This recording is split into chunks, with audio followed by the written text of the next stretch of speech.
தம்பி. நல்ல நல்ல பிள்ளைகளை நம்பி இந்த நாடே இருக்குது தம்பி.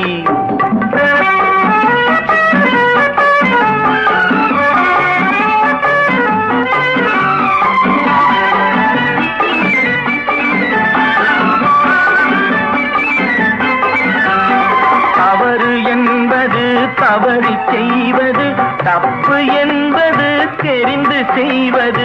தவறு செய்தவன் திருந்த பார்க்கணும், தப்பு செய்தவன் வருந்தியாகணும். நல்ல நல்ல பிள்ளைகளை நம்பி இந்த நாடே இருக்குது தம்பி.